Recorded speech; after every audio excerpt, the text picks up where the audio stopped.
యేసుక్రీస్తు ప్రభు కింద పడ్డాయి కదా, కింద పడ్డ అంటే కింద పడ్డాయో మిగిలిపోయినాయో నాకు తెలియదు. మిగిలిపోయిన వాటి దాన్ని అన్నిటిని ఏం చేయమన్నాడు? ఎత్తుమన్నాడు కదా. అవన్నీ మిగిలినవి అన్నీ ఎత్తుతే ఎన్ని మిగిలినాయి? ప్రభు ఎందుకు అట్లా ఎత్తుమన్నాడు అవి అన్నది నాకు తినే ఒక క్వశ్చన్ ఉండే. ఏమని, ఎందుకు అవన్నీ ఎత్తుమన్నాడు అన్నది మీకేమైనా ఆలోచన వచ్చిందా? ఎందుకు ఎత్తుమన్నాడు అట్లా? యాక్చువల్గా ఆ సీన్ ఏంటంటే అందరు తిని తృప్తి పొందిన తర్వాత ఎత్తుమన్నాడు, మిగిలినవి అన్నీ ఎత్తుమన్నాడు. ఓకేనా?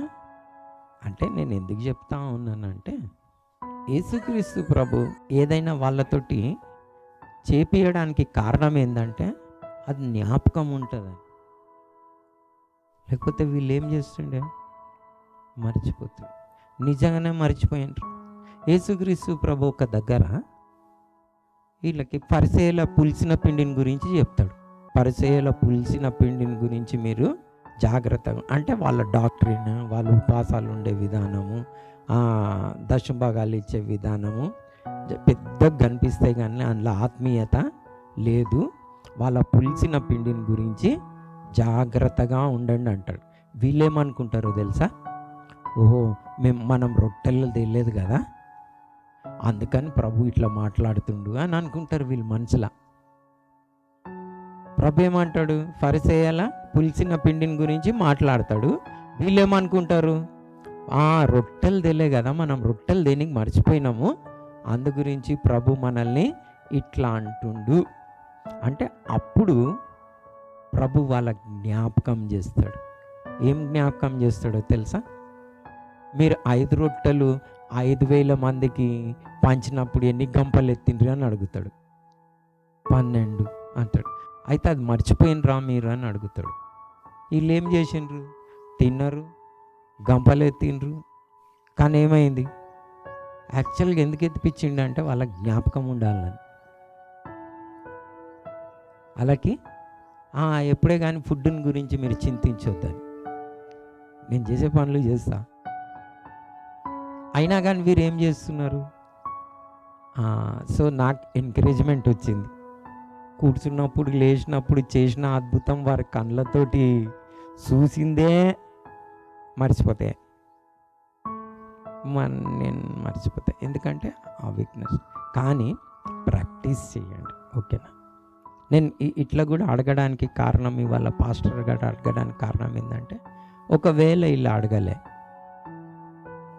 మర్చిపోతూనే ఉంటారు, వస్తూనే ఉంటారు, పోతూనే ఉంటారు. అది ఒక ఇది. ప్లస్ ఇక్కడనైనా లీస్ట్ అడుగుతున్నారు. కొన్ని సంఘాలనైతే ఖాళీ గెస్ట్ స్పీకర్స్ వస్తుంటాడు. పోయిన వారం ఏం చెప్పిండ్రు అది మర్చిపోతారు. ఆయన అడగనికి కూడా ఉండదు పోయిన వారం ఏం నేర్చుకున్నారని. వేరే మెసేజ్ ఇస్తారు. సో అలా నడుస్తూ ఉన్నది. సో మీరు పోయిన వారం ఏం నేర్చుకున్నా అంటే మీరు డిస్కరేజ్ కాకండి అని అంటున్నా. పోయిన వారము మనం ఏం నేర్చుకున్నాము అంటే ఓకే, ఇన్ని పాయింట్లైనా జ్ఞాపకం ఉన్నది. డిస్కరేజ్ కాకండి, ట్రై చేస్తూ ఉండండి ఏం నేర్చుకుంటా ఉన్నామని. ఓకేనా? సో మనము ప్రాముఖ్యంగా డిసెప్షన్ని గురించి నేర్చుకున్నాం మనం. సో ఈరోజు డిసెప్షన్ని గురించి ఇంకా ఎందుకంటే మనకి మోసపూర్చే హృదయం ఉంది, మరి సరిగా కనిపించే మార్గం ఉన్నది, కానీ తుదకది మరణానికి దారితీస్తుంది. దానికి తోడు ఇనుప నరం ఉన్నది, దానికి తోడు మరి శరీర క్రియలు ఉన్నాయి. ఇవన్నీ కూడా మనల్ని చెడిపెట్టివే కదా. సో మనము చాలా జాగ్రత్తగా ఇలాంటి మన అన్ని న్యాచురల్గా ఉన్నాయి కాబట్టి మీరు మరి మోసపోకుండా జాగ్రత్తగా చూసుకోవాలి. అందులో పోయిన వారం దేన్ని గురించి మోసపోవద్దని నేర్చుకున్నాం? 1 కొరింథీ పత్రిక 3వ అధ్యాయం 18వ వచనంని మనం చూసినాం. మోసపోకుడి అని చూసినాం. ఏం చూసినాం? మోసపోకుడి. చదవండి 3:18. ఎవడైనను ఈ లోకమందు ఆ జ్ఞానిని అనుకొని ఎడల జ్ఞాని అగినట్లు వెర్రివాడు మోసపోకుడి అంటా ఉన్నాడు. మీలో ఎవరైనా జ్ఞానం గలవాడనుకుంటే అది తప్పు. మనమందరం కూడా ప్రాబ్లం ఎక్కడున్నది అని అంటే, మనం జ్ఞానులము అని అనుకుంటాం. మనం ఏమనుకుంటాం? ప్రతి ఒక్కరు ఏ స్థాయిలో ఉండని, ఎంత ధనవంతుడు కానీ ఎంత పెద్దవాడు కానీ ఏమనుకుంటారంటే నేను జ్ఞాని అనుకుంటాడు. సో ఫస్ట్ నంబర్ 1 ఏం తెలుసుకోవాలంటే మనం జ్ఞాని అని అనుకోవద్దు. ఇది ఎవరు చెప్పిండ్రు? జ్ఞాని అయిన సొలొమోను చెప్పిండు. దేవుడు ఎవరికైతే విస్తారమైన జ్ఞానం ఇచ్చిండో ఆయన చెప్పిన మాటలేంది? నువ్వు జ్ఞాని అని అనుకోవద్దు, నీ పూర్ణ హృదయంతో దేవుని అందు నమ్మిక ఉంచి. అందరం బైబిల్ చూద్దాం, కల్పన కూడా. ఓకేనా? ఇప్పుడు మనము సామెతల గ్రంథం 3వ అధ్యాయం 5వ వచనం నుండి చదవండి. నేను జ్ఞానిని గదా అని నువ్వు అనుకోవద్దు. యెహోవా యందు భయభక్తులు కలిగి చెడుతనము. ఇక్కడ మోసపోవద్దంటే ఏం చేయాలంటే మనము జ్ఞాని అని అనుకోవద్దు. ఈ మాట మీరు ఒక మాట నేర్చుకుంటే చాలు, ఈ మాట కంఠస్థం చేస్తే చాలు లైఫ్లో. అంటే మనం ఒక్కొక్క వచనం మీరు నేను చూస్తా ఉన్నా, దాదాపు 100 పాటలు మీరు ఆల్మోస్ట్ దాన్ని కంఠస్థం పాడేస్తుండ్రు. ఒక్క చరణం అన్నంలో నుంచి పాడుతుండ్రా 100, కానీ 100 వర్సెస్ వస్తలేవు. చూస్తున్నా ప్రయోజనకరమైనవి 100 వచనాలు నేర్చుకుంటలేరు, 100 పాటలు నేర్చుకుంటుండ్రు. కానీ అది ఎట్లా నేర్చుకుంటుండ్రో తెలుసా? బుక్లో రాసి పాడి పాడి నేర్చుకుంటుండ్రు వచ్చేదాకా. పోనీ అందులో ఏమైనా ఉంటున్నాయా అని చూస్తున్నా నేను. అన్ని పాటలనను చాలా మట్టుకు స్తుతి చెల్లించుడు అలాంటివి కొంచెం ఉంటాయి. నిజంగా మరి మీరు జాగ్రత్తగా ఉండాలి. మీరు పాపం చేయకుంటే ఎప్పుడు ఉంటారంటే, ఎప్పుడు ఉంటారు చెప్పండి? క్లూ ఇస్తా నేను. 119వ కీర్తన 119వ కీర్తన క్లూ, అందులో ఒక వచనం ఉంటుంది. నేను అది చేస్తున్నా కాబట్టి నీ పాపం చేయట్లేదు అంటాడు. చదువుదాం అందరం. 119వ కీర్తన 11వ వచనం. నీ ఎదుట నేను పాపం చేయకుండానట్లు నా హృదయంలో నీ వాక్యము ఉంచుకొని ఉన్నాను. ఏముంచుకోవాలి హృదయంలో? సాతానుడు ఏం చేస్తాడో తెలుసా? ఆకాశ పక్షులతో పోల్చిండు. యేసుక్రీస్తు ప్రభు విత్తిన వాక్యంని కూడా ఏం చేస్తాడు? ఎత్తుకొని పోతాడు. ఎక్కడ విత్తిండో తెలుసా? అది మత్తయి సువార్త 13వ అధ్యాయం 19వ వచనం. ఎక్కడ విత్తబడ్డదండి? అక్కడి నుంచి ఎత్తుకొని పోతాడంట. అంటే ఎంత కేర్ఫుల్గా ఉండాలి మనం. హృదయంలో విత్తబడ్డదంట. నువ్వు గ్రహించకపోతే అంటే ఏదో తొవ్వ పక్కన పడ్డది కాదు. అంటే జ్ఞాపకం ఉంచుకోవడము ఇది సులభమైన పని కాదు అని చెప్తున్నా. కాబట్టి మీరు దాన్ని ప్రాక్టీస్ చేయాలి, కాపాడుకోవాలి. కాబట్టి ఈ వాక్యంని దేని మీద ఇంట్రెస్ట్ ఉంటే దాని మీద. నేను యవనస్తులకి, ఇది మెయిన్ యవనస్తులకి, ఒకరికి డాక్టర్ దగ్గరికి తీసుకుపోతారు. ఒక అబ్బాయిని డాక్టర్ దగ్గర తీసుకుపోయా అండి, డాక్టర్ గారు మా అబ్బాయికి ఏం జ్ఞాపకం ఉంటలేవండి, ఫెయిల్ అయిపోతున్నాడు అని డాక్టర్ దగ్గర, సైకాలజిస్ట్ దగ్గరికి తీసుకుపోతారు. ఏమని? జ్ఞాపకం ఉంటలేవంట. అందు గురించి డాక్టర్ దగ్గర తీసుకుపోతాడు. నిజంగానే జ్ఞాపకం ఉంటలేదా, ఈయన ప్రాబ్లం ఏంటి అని టెస్ట్ చేస్తాడు. టెస్ట్ చేస్తే అని అడుగుతాడు, అరే పలానా సినిమాలో హీరో ఎవట్రా అంటే అని పేరు చెప్తాడు. ఇంకొక సినిమాలో వాని హీరో పేరు అడిగితే ఏం చేస్తాడు, ఆన్ పేరు చెప్తాడు. అమ్మ ఈయన జ్ఞాపకం ప్రాబ్లం కాదు, ఇంట్రెస్ట్ ప్రాబ్లం అంటాడు. ఈయనకేం ప్రాబ్లం? మనది కూడా ఏం ప్రాబ్లం? జర గట్టి చెప్పండి. పాటలు జ్ఞాపకం ఉంటున్నాయి కదా, వచనాలు ఎందుకు ఉంటలేవు? ఇంట్రెస్ట్ లేదు, కాన్సన్ట్రేషన్, ఇంట్రెస్ట్. పాట కూడా ఏం ఫస్ట్ టైం రాదు. నిజంగా వాక్యం నేర్చుకున్న దానికంటే చాలా కష్టం పాట. నేను చూస్తున్నా, ఒక్క పాటని 15, 20, 30 సార్లు వింటున్నారు. వన్ సాంగ్ 30 టైమ్స్ ఒక వచనంని చదువుతుండ్రా నాకు చెప్పండి, రాదా? కానీ 30 టైమ్స్ చదువుతలేరు. ఎందుకు? దేని మీద ఇంట్రెస్ట్ ఉన్నది? ఆ పాట పాడాలి, ఆ ట్యూన్ రావాలంటే ఇంట్రెస్ట్ ఉంటున్నది. ఆ వాక్యం నేర్చుకోవాలని ఇంట్రెస్ట్ లేదు. సో నేను జర స్తుతిని గురించి ఏమైనా చెప్తే మీరు బాధపడకండి, ఓకేనా? ఎందుకు? ఏది రావాలి? వాక్యం రావాలి, వాక్యం రావాలి. వాక్యంని మన హృదయంలో దాచిపెట్టుకుంటే ఏమవుతుంది? మనం పాపం చేయకుండా ఉంటాము. వాక్యం ఉండాలి. నిజంగా మరి నేను ఎందుకు ఈ వాక్యంని పెట్టుకోవాలి, అలా ప్రాక్టీస్ చేయాలి అని అంటే, మాకు ఎన్నో శోధనలు వస్తాయి. మనకు రైట్గా కనిపించేది మోసకరమైన హృదయం ఉన్నది. మనం తెలివిగలవారం అనుకుంటాం, జ్ఞానులం అనుకుంటాం, ఎన్నో డిసిషన్స్ తీసుకుంటాం, అన్నీ రాంగ్ అయిపోతాయి. ఏ డిసిషన్ మిగులుతుంది? దేవుడి వాక్యం చెప్పేది ఒక్కటే కరెక్ట్, మిగిలిన డిసిషన్స్ అన్నీ రాంగ్, మిగిలిన డిసిషన్. సో దేవుని వాక్యంని మనం చదవాలి, దాన్ని నేర్చుకోవాలి. నంబర్ 1, మనం మోసపోవద్దంటే ఏం చేయాలి? మనం జ్ఞాని అని అనుకోకూడదు.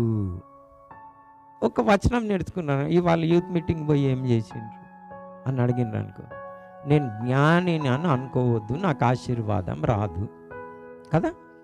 యెహోవా యందు భయభక్తులు కలిగి చెడుతనంని విసర్జించు అని చెప్పాడు. అంటే యెహోవా చెప్పిన ఆజ్ఞలే భక్తి, ఆయన మాటలు వినుట. కాబట్టి నువ్వు జ్ఞాని అనుకోకుండా నువ్వేం చేయాలి? యేసుక్రీస్తు ప్రభు చెప్పింది, దేవుడు చెప్పింది రైట్ అని అనుకోవాలి. దాన్ని మనం ఏం చేయాలి? చేయాలి. సో నేను మీకు ఒక ఇన్సిడెంట్ చెప్తా, నిజంగానే జరిగింది. ఇది మీతోటి ఆల్రెడీ కూడా పంచుకుని ఉండొచ్చు, ఇంకొకసారి చెప్తా. యవనస్తులైన వారికి ఇది ప్రాముఖ్యంగా, ఓకేనా? దీన్ని నేను ఆ ఇన్సిడెంట్, ఆ కథ, ఆ వాక్యంని జ్ఞాపకం పెట్టుకున్నందుకు, అలా చేస్తున్నందుకు, ప్రాక్టీస్ చేస్తున్నందుకు నాకేమైందంటే ఎన్నో శోధనల నుంచి నేను విడిపించబడ్డా. నిజంగా నాకు చిన్నగా ఉన్నప్పటి నుంచి మరి శాంసన్, సాలమోన్ స్టోరీ చెప్పిండ్రు. శాంసన్ది నా పేరుదే స్టోరీ. ఏంది? బాబు కొంచెం జాగ్రత్తగా ఉండాలి, లేకపోతే గుండు కొట్టేస్తారు. ఏం స్టోరీ చెప్పిండ్రు? జాగ్రత్తగా ఉండాలి, గుండు కొట్టేస్తారని చెప్పిండ్రు. సో నేనేం చేస్తుంటే, నేను దేవదూతని కాదు. నేను ఎవరిని కాదు? దేవదూతని కాదు. అంటే ఏమైనా మంచి స్వభావం ఉందా? నో. సో నేను ఎప్పటి సంగతి చెప్తున్నా, నేను 20-22 సంవత్సరాలు ఉన్నప్పుడు చెప్తున్నా. అంటే దాదాపు 40 సంవత్సరాల క్రితం ఇలా ఉండే, ఇట్లా చర్చికి పోతుండే, ఏం చేస్తుండే అన్నది. సో నాకేమవుతుండే, అందరితో పాటు నేను కూడా బస్ స్టాండ్లో నిలబడుతుండే. బస్ స్టాండ్లో రకరకాల అమ్మాయిలు నిలబడతారు కదా, నిలబడితే నేనేం కళ్ళు మూసుకొని ఉండకపోతుండే. కనిపిస్తారు. కనిపిస్తే అట్రాక్ట్ అవుతామా లేదా? నేనే అయినానా? ఒకవేళ మీరు అయితలేరంటే ఏదో ప్రాబ్లం ఉన్నది. ఓ నేనేం కాను, నేను చూడ ఇట్లా చూస్తా అట్లా చూస్తా అంటే సంథింగ్ ఈజ్ రాంగ్. ఇవాళ ఒక పాట పాడిండ్రు, నాటకం చేయక. ఏంది? ఏమో పాట పాడిండ్రు, ఏంది? నటించే. ఓకే, నటించకండి, ఓకేనా? యథార్థ పరులు దేవునికి ఇష్టం. సో నేను ఎట్లా తప్పించుకుంటుండే? ప్రభా నువ్వు చెప్పావు, యెహోవా యందు భయభక్తులు గల స్త్రీ కొనియాడబడ్డది. అంతనే. నాకు 190 ఇష్టమవుతాయి, ఇష్టం కావా? కానీ దేవుని వాక్యం ఏం చెప్తుంటుంది లోపట? No, this is a wrong decision. నేను అట్రాక్ట్ అవుతా. ప్రార్థన చేసుకోవాలి. దేవుని వాక్యమే సత్యం, దేవుడు చెప్పిందే సత్యం, అదే మార్గం, అదే జీవం. సో అది మన మనసులో పెట్టుకోవాలి, లేకపోతే ఏమవుతుంది? ఆగదు. కొన్నిసార్లు ఏమైపోతుందో తెలుసా? 1, 2, 3 కాదు, 5 కూడా ఇష్టమవుతారు.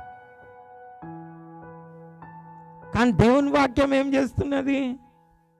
ఏకపత్ని పురుషుడవై ఉండాలి, నమ్మకంగా ఉండాలి. నాకు 190 ఇష్టమైతే సేవలో చిన్న శోధనలు ఉంటాయి అనుకుంటుర్రా? ఉంటాయి. కానీ ఏది కాపాడుతున్నది? దేవుని యొక్క వాక్యం. ఇది రైట్, దిస్ ఈజ్ రైట్. అలా రైట్ అనుకుంటూ ఈ కాలంకి వచ్చేటప్పటికి ఏమైంది? ఎన్ని శోధనలు వచ్చినా, ఎన్ని ఏమొచ్చినా డైవర్ట్ మాత్రం అయ్యేది లేదు. సో మీరు కూడా ఏం చేయాలి?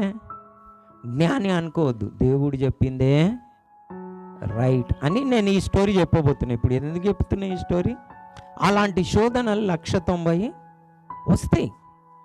వచ్చినప్పుడు మనం జ్ఞాని అని అనుకోవద్దు. మనం డిసిషన్ తీసుకొని క్యాల్కులేషన్స్ వేసుకుంటాం, దిస్ ఈజ్ రైట్ అని. నో, అట్లా డిసిషన్స్ తీసుకోవాలి.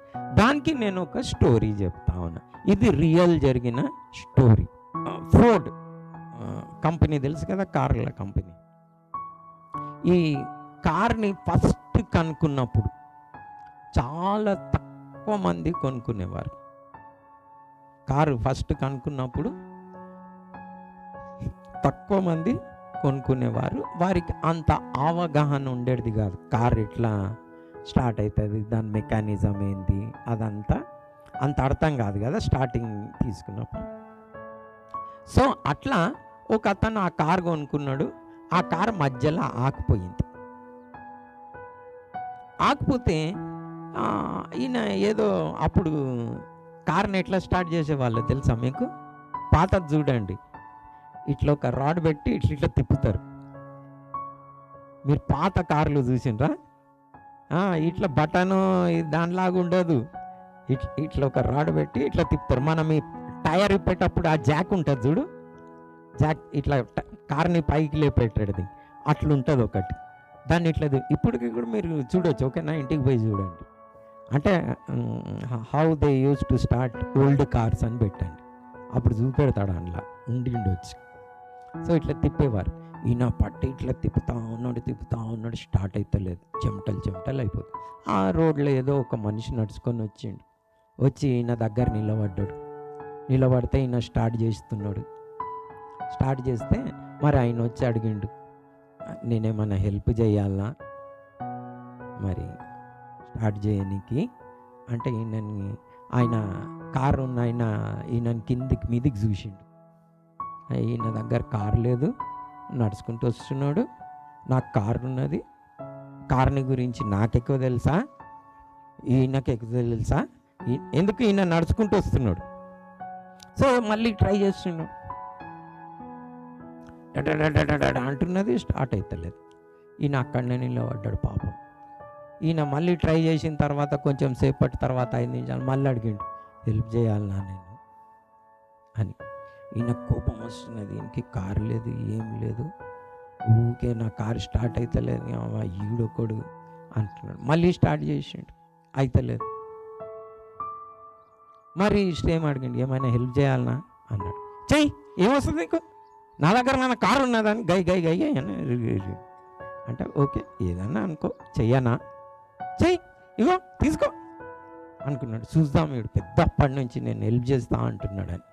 మెల్లగా బోనెట్ ఓపెన్ చేసిండు, ఇట్లా ఏదో అన్నాడు, ఇట్లా అన్నాడు, డడా అని స్టార్ట్ అయిపోయింది.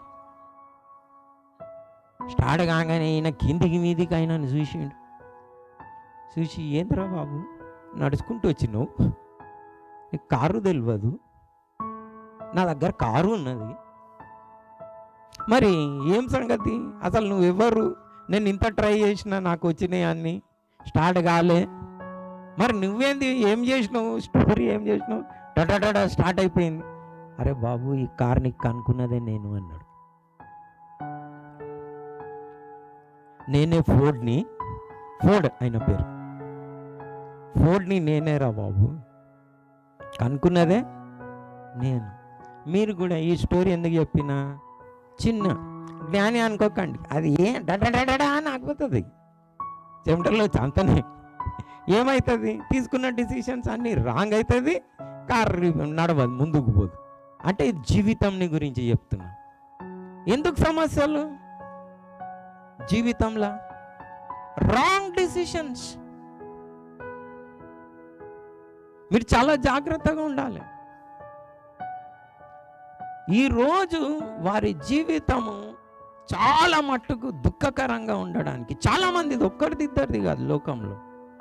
దానికి కారణం ఏంటంటే, మానవులు అనుకున్నారు నేను తీసుకున్న డిసిషన్ రైట్ డిసిషన్, నేను జ్ఞానిని, నేను చెకప్ చేస్తున్నా, నాకు తెలుసు. ప్లస్ యవనస్తులకి ఇందులో ఏముంటుందంటే, మమ్మీ నీకేం తెలుసు, ఓల్డ్ జనరేషన్, ఇప్పుడు న్యూ జనరేషన్ మాది అని డైలాగులు కొడతారు. సో ఏం తెలియదు అనుకుంటారు. కమ్సకం వాళ్ళ దగ్గర దెబ్బలు తినని అనుభవం వచ్చింది కదా, రాలేదా? వాళ్ళకి దెబ్బలు తిన్న వాల్యూ తెలియదు. మేము పోయి తింటేనే తప్ప, ఒకటి తంతనే తప్ప దెబ్బ బుద్ధి రాదు కదా కదా. సో అట్లా అనుకోకండి, మీ మమ్మీ డాడీ దగ్గర అనుభవం ఉంది. ఆమెన్. పాపం వాళ్ళు ఎన్నో దెబ్బలు తిని నేర్చుకున్నారు. మీరు అలాంటి దెబ్బలు తినొద్దని గూజాడుకుంటారు. ఏం చేస్తారు శ్రావణ్, నేను నిన్న అంట చూడు, నేను తెచ్చేస్తా, అదే వద్దురా బాబు, నాకు తెలుసు, నేను దెబ్బలు తిన్న కేసు, నాకు పైసా వాల్యూ తెలుసు. మా డాడీ చిన్నగా, నేను 18 సంవత్సరాలు ఉన్నప్పుడు, నేను ఇంకా పని కూడా లేదు, మా డాడీ చనిపోయాడు. మా డాడీ ఏమైనా భయభక్తులు గల వ్యక్తి ఉండే. మరి నాకు ఒక్కొక్క నయా పైసా వాల్యూ తెలుసు. అందు గురించి బబ్లు కూడా అవి వంట, వద్దు బబ్లు, జర పెట్టుకో, జర శాంతించు శాంతించు శాంతించు అండ్ శాంతించు అని చెప్తా ఉన్నా. అయినా కానీ పాస్టర్ గారు ఇవాళ చెప్పింది చూడు, ఆ నెల నేను చెప్తా ఉన్నా, అట్లనే పెడతా అంటాడు. మరి మీరందరు కూడా ప్రార్థన చేయండి, మీ అందరి కొరకు కూడా చేయండి, ఓకేనా? అంటే వాల్యూ తెలుసు, ఒక అనుభవం ఉన్నది, మీ జీవితం పాడైపోతుందని వ్యర్థం చేసుకోకండి. మీ మమ్మీ డాడీ కూడా ఏదైనా చెప్తే వినండి. ఎన్నో దెబ్బలు తిన్నారు లైఫ్లో. దెబ్బలు తిన్న వారికి ఏమొచ్చింది, బుద్ధి వచ్చింది. ఇప్పుడు వాళ్ళు ఏమనుకుంటున్నారు, అరే మా పిల్లలకి ఇట్లా కావద్దు. సో అందరికంటే ఎక్కువ మాట మనం ఎవరు తినాలి, దేవుని తినాలి. ఎందుకు? దేవునికి తెలుసు ఏ వైర్ కనెక్ట్ చేస్తే నీ ఇంజన్ స్టార్ట్ అవుతుందో, ఎక్కడ నువ్వు ఏది కోల్పోయినావో, ఎక్కడ రాంగ్ అయిందో దేవునికి తెలుసు.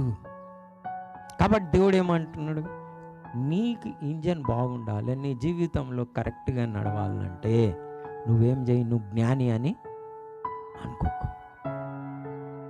నువ్వు జ్ఞాని అని అనుకోకు. నా యందు భయభక్తులు కలిగి ఏం చేయి, చెడుతనం, నేను వద్దన్నది చెయ్యకు. అదే భక్తి. భక్తి అంటే ఏంది? దేవుడు చెప్పింది చెయ్యాలి, చెయ్యొద్దన్నది చెయ్యొద్దు, అంతేనా? అదే భక్తి. మీరు ఒకవేళ చర్చికి పోతున్నారు, దేవుడు చెయ్యొద్దన్నది చేసిండ్రు, నయ్యా పైసా మార్క్స్ రావు, లైఫ్ అంతా పోన్రి, పైసలు ఏం రావు, మీ ఇల్లు కూలిపోతుంది. సో సాతానుడు దానికి తోడు ఏం చేస్తాడో తెలుసా?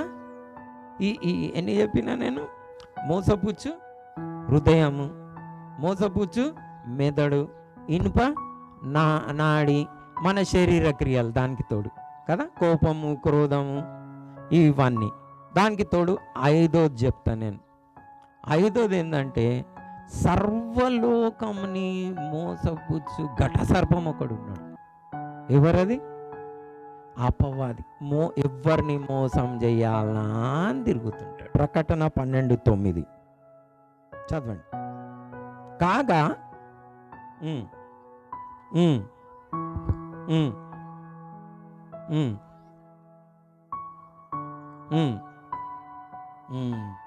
చాలు. ఈ సాతానుడు ఏం చేస్తాడు? సర్వలోకంని ఏం చేస్తున్నాడు? మోసం చేస్తా ఉన్నాడు, మోసం చేస్తా ఉన్నాడు. ప్లస్ మనకేం చెప్పబడ్డది? మామూలుగా తిరుగుతుండ అనుకుంటుంటా సాతానుడు? నో, మనకు మొదటి పేతురు పత్రిక 5వ అధ్యాయము, మీ విరోధి అయిన అపవాది ఎవరిని మింగుదునా అని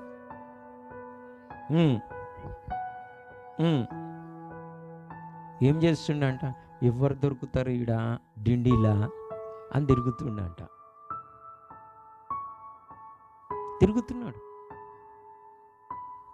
ప్లస్ మీకేం చేస్తాడు ఆ సాతానుడు తెలుసా? ఆ దేవుడు చెప్పిండు ఆ పండు తినొద్దని. కాదు కాదు కాదు, దేవుడికి నువ్వు పండ్లు తింటే నీ కళ్ళు తెరవబడతాయని తెలుసు, తినాలే, మీరు దేవుళ్ళు అయిపోతారు అని చెప్తాడు సాతానుడు. అరే రైట్ డిసిషన్ నువ్వు తీసుకో, మీ మమ్మీకి ఏం తెలుసు, డాడీకి ఏం తెలుసు, పాస్టర్కి ఏం తెలుసు, తీసుకో డిసిషన్ అని చెప్తాడు. సో ఒకవేళ అలాంటి శోధనలు వచ్చినప్పుడు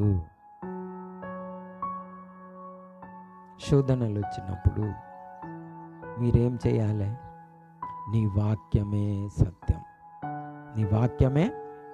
ప్రభువా నువ్వు చెప్పినావు నేను జ్ఞానినని అనుకోవద్దని, నువ్వు నీ వాక్యం ఏం చెప్తే దాన్ని నేను చేస్తాను.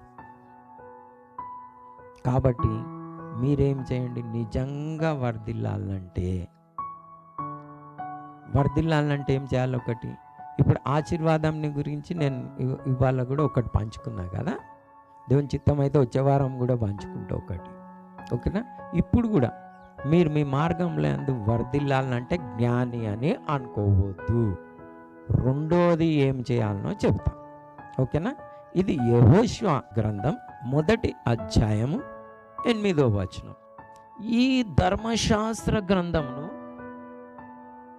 నువ్వు బోధింపక తప్పిపోకూడదు, దానిలో వ్రాయబడిన వాటన్నిటి ప్రకారము చేయుటకు నీవు జాగ్రత్త పడినట్లు దివారాత్రములు దాన్ని ధ్యానించిన ఎడల నీ మార్గమును వర్ధిల్ల చేసుకొని చక్కగా ప్రవర్తించదు.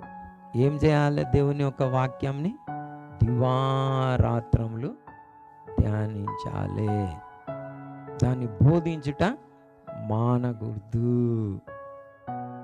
కాబట్టి అప్పుడు నువ్వేం చేస్తావు?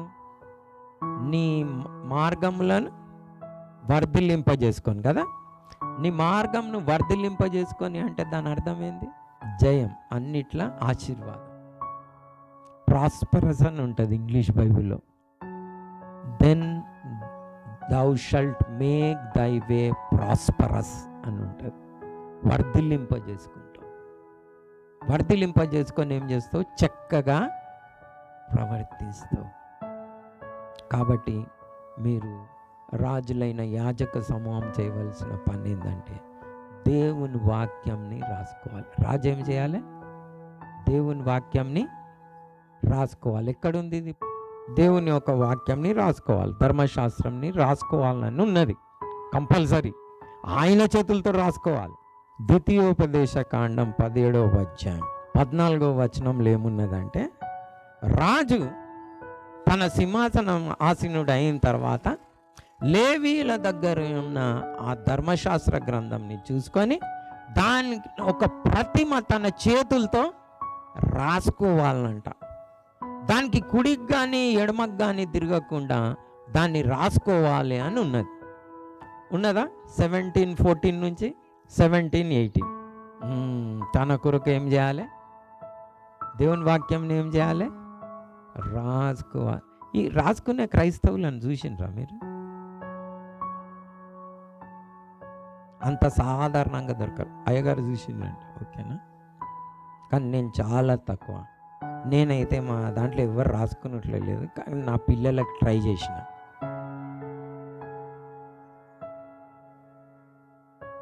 అంత సాధారణంగా చేయరు, కానీ పాటల్ని రాసుకుంటారు. ఏం రాసుకుంటారు? దేన్ని రాసుకోమని ఉన్నది? వాక్యం ఏమైనా కానీ ఎందుకు మనకి ఇంట్రెస్ట్ లేదు కదా, పాటల్ని రాసుకుంటాం మేము, ఓకేనా? కానీ మీ మార్గంలో వర్ధిల్లాలంటే ఏం రాసుకోవాలి మీరు? ఎందుకు రాసుకోవాలి? మనం ఎవరము? మనం కూడా రాజులైన యాజక సమూహమా కాదా? మిమ్మల్ని లాస్ట్కి ఒక క్వశ్చన్ అడిగి ఒక వచనం చదివించి, చాలా వచనాలు చెప్పిన, యాక్చువల్గా ఎక్కువ చెప్పేసిన, అడుగుతాం. మరి మనం ఒకసారి ధ్యానిద్దాం. మంచిగా ఉన్నది కదా, ఇట్లా చాలా ఇష్టమవుతుంది నాకు. నేను మా సహవాసంలో ఏం చేస్తానంటే, ఎవరింటికి పోరు పిల్లలు, భోజనం పెడతాం. భోజనం చేయగానే ఏం చేస్తారు, అందరూ పటపట చేతులు కడుక్కొని వచ్చి అందరు కూర్చుంటారు. మళ్ళీ అన్న మాకు ఏమన్నా తెలియజేయాలి. సో వాళ్ళతోటి నేను మళ్ళీ 2 గంటల నుంచి దాదాపు 5 గంటల వరకు కూర్చుంటా, 3 గంటలన్నా కూర్చుంటా. అందరు క్వశ్చన్స్ అడుగుతారు, చెప్పింది, వారు చదువుకుంది, రాసింది, డౌట్స్, అట్లా మా సహవాసం. ఇంటికి పోరు ఎవ్వరు. ఆ భోజనం కాగానే వచ్చి ఏం చేస్తారు, అందరు లైన్గా కూర్చున్నారు. అట్లా వాళ్ళు ఇప్పుడు వాళ్ళకే వదిలేసి వచ్చిన. అట్లా వాళ్ళతోటి 8 సంవత్సరాలు గడిపిన. నేను ఊరికే వచ్చి కూర్చోలే ఇక్కడ, వాళ్ళతో అట్లా 8 years గడిపిన. అంటే వారికి నేర్పించి కూర్చున్నప్పుడు, లేచినప్పుడు, త్రోవలు నడిచినప్పుడు. సో మనం ఎవరమో 1 పేతురు పత్రిక 2వ అధ్యాయం 9వ వచనం. అయితే మీరు చీకట్లో నుండి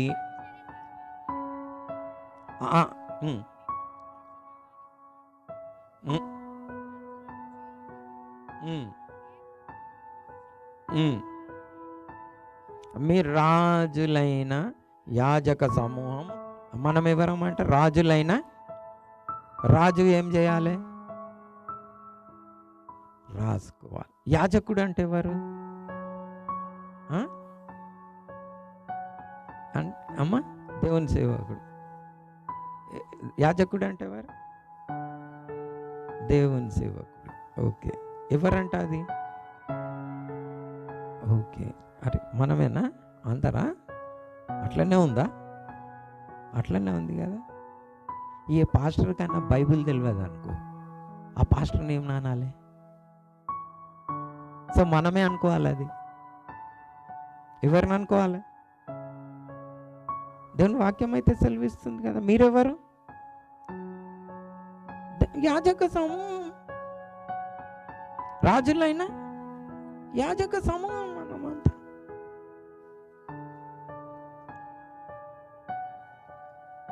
మనం అట్లా రాసుకోవాలని ఉందా? అట్లా చేసుకోవాలనా?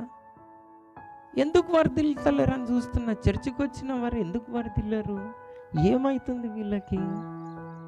అంటే వేరే దాని మీద చాలా ఇంట్రెస్ట్లు ఉన్నాయి. జ్ఞానిని అనుకొని డిసిషన్స్ అన్నీ తీసుకేసుకుంటున్నారు. దేవుని వాక్యం చెప్పినట్టు చేస్తలేరు. ఎక్కడి నుంచి ఆశీర్వాదం వస్తుంది? నాకు చెప్పండి, ఎక్కడి నుంచి వస్తుంది? ఎట్లా వర్ధిల్లుతారు మీ మార్గంలో? ఛాన్స్ ఉందా ఏమైనా? లేదు. అది బండి కొత్తది కొనుక్కున్నా అని రిపేర్ అవుతుంది. రిపేర్ అయితే స్టార్ట్ అయితే లేదు. స్టార్ట్ కావాలంటే ఎవరు కావాలి? మళ్ళీ మిమ్మల్ని సృష్టికర్తనే రావాలి. మీరు ఆయననే వద్దనుకుంటే, ఆయన మాటలే వినకపోతే, ఆ సృష్టికర్త ఏం చేసిండు? కార్ అట్లా ఇచ్చినప్పుడు ఏం చేస్తాడు? ఒక మాన్యువల్ ఇస్తాడు. వాషింగ్ మిషన్, ఎయిర్ కండిషన్ కొట్టుకుంటే ఏమి ఇస్తాడు? మాన్యువల్ ఇస్తాడు కదా. అందరికి మాన్యువల్ ఇస్తాడు, తెలుసు కదా. దాని ఇన్స్ట్రక్షన్ బుక్ ఉంటుంది కదా. అయితే మన సృష్టికర్త ఏం చేసిండు? మనల్ని సృష్టించి మనకు కూడా ఒక మాన్యువల్ ఇచ్చిండు. ఏందా మాన్యువల్? దాన్ని చదవకుండా మిషన్ ఎట్లా బాగా నడుస్తుంది? చెప్పండి నాకు. నడుస్తుందా? ఆగిపోతుంది. ఎట్లా స్విచ్ చేయాలి, ఎట్లా ఆన్ చేయాలి, ఎట్లా క్లోజ్ చేయాలి, టైమింగ్ ఎట్లా సెట్ చేయాలి, వాషింగ్ మిషన్లో చూడాలి కదా. అలా లేకుండా ఎట్లా నడుస్తుంది వాషింగ్ మిషన్? కొత్తదే, నడవదు. ఎందుకు? ఒక బటన్ ఎత్తేవాడి ఇంకొక బటన్ ఎత్తేసి కంపెనీ అన్నీ తిడతాం. ఏమని? ఏం వాషింగ్ మిషన్ ఇచ్చినావయ్యా నువ్వు అంటే ఆయన అంటాడు, సరే అమ్మా వస్తా అని, మాన్యువల్ దీన్ని చదివినరా అని ఇట్లా అంటాడు. డడా అని స్టార్ట్ అవుతుంది కదా. అరే గింతనేనా అనుకుంటాం మనం. అంతనే. చదివితే ఈజీ, చదవకపోతే రాదు. సో మనం ఏం రోజుకున్నాం ఈరోజు? జ్ఞాని అని అనుకోవద్దు. ఆయన మనకు ఒక మాన్యువల్ ఇచ్చిండు. మనం రాజులైన యాజక సమూహము, దేవుని ఒక ధర్మశాస్త్రంని చేతులతో రాసుకోవాలి. దాని కుడికి కానీ ఎడమకు కానీ తిరగొద్దు. దివారాత్రములు దాన్ని ధ్యానించువాడు ధన్యుడు. అతడు నీటి కాల్వల ఓరున నాటబడిన వాడై ఆకు వాడక తన కాలమందు. ఎవరైనా అలా రాస్తే, మీరిద్దరైతే టీచర్ పని చేసిండ్రు, చాలా సంతోషం నాకు. ఇక్కడ కూడా ఉన్నాడా? ముగ్గురు ఉన్నారు. దేవునికి స్తోత్రం. ఎందుకు అంటే, పిల్లలకి ఏదైనా రాకపోతే మీరు ఏం చేపిస్తుండిరి? కొడుకు రాపిస్తుండే కదా. ఇప్పుడు మిమ్మల్ని కొట్టేటోళ్ళు అయితే ఎవరు లేరు, మీరే వేరే వాళ్ళని కొట్టాలి కొడితే. ఆ పని చేయలేను కదా. కానీ ఇప్పుడైనా మనం ఏం చేసుకోవాలి? ఒకటి వస్తలేదు అంటే చెప్పండి, గట్టి చెప్పండి. ఎందుకు జ్ఞాపకం ఉండదు? రైట్ 10 times అన్నాడు అనుకో, రాదా? సో ఇప్పటి నుంచి ఏం చేయండి? నేర్చుకోండి. మీరు వర్ధిల్లకుంటే నన్ను అడగాలి. నన్ను అడగండి, నేను ఈడనే కూర్చొని ఉంటా. ఓకేనా? మళ్ళీ వస్తా. ఎడికి పోతా? ఎడికి పోను నేను. మీరు ఎప్పుడైనా నా ఫోన్ నంబర్ ఏదైతే నేను స్టార్టింగ్ తీసుకున్నానో చూడండి, అప్పటి నుంచి ఇప్పటి వరకు ఒకటే నంబర్. ఓకేనా? ఇది లైఫ్లో కూడా చేంజ్ కాదు ఇంకా. సో ఏడికి పోను. ఓకేనా? ఏదైనా మీటింగ్లు ఉంటే రిసీవ్ చేసుకోను, లేకపోతే చేసుకుంటా. వేధించండి, అడగండి. ఎందుకు నేను ఇంత ఖచ్చితంగా చెప్తున్నా? నేను దానికి సాక్షిని. నేను అలా చేసుకున్నా. ఎందుకు ఇది ఎప్పుడు వెంట పెట్టుకొని తిరుగుతా? ఏదున్నా రాసుకుంటా. ఇంట్లో నేను మీతో మాట్లాడుతుంటా కానీ ఇలా రాసుకుంటా.